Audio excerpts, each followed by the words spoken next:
آقا جی کا ایک دفعہ بحرین کے خزانے آئے، تو آپ نے پتہ کیا کہا، یہ کہ لاؤ لاؤ ادھر رکھو، خدا نے غنیمت بھیجی، مال حلال ہے، مال حلال بھی سے توجہ نہیں دینی چاہیے، حرام تو حرام۔ آپ نے کہا القوہ فی جانب المسجد، اس کو مسجد کے کونے میں ڈال دو، اس کو مسجد کے کونے میں ڈال دو، ایسے فرمایا جو مال آیا تھا بحرین سے۔ آپ ایسے بیٹھے ہوئے تھے، سبحان، ایسے دیکھتے تھے، ایسے نہیں دیکھتے تھے، اور صحابہ کو نصیحت کرتے تھے اس چیز سے بچنا، جس کو خدا عذاب دیتا ہے اس کو دنیا کی محبت دیتا ہے۔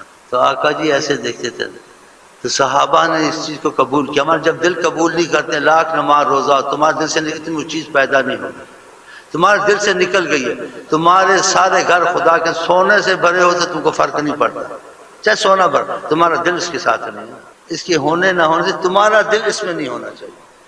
چاہے تمہارا گھر سونے سے بھرا ہوا، کروڑ پتی بھی ہے، تم کو نقصان نہیں، تم ولی اللہ، لیکن تمہیں دل نہیں لگایا ہوا۔ اگر تمہارے پاس نہیں بھی ہے اور دل لگایا ہوا ہے، بیڑا تمہارا غلط۔ اس کی یہ نکتہ ہے، اس کا یہ مطلب ہے کہ پیسہ اٹھا کے پھینک دو۔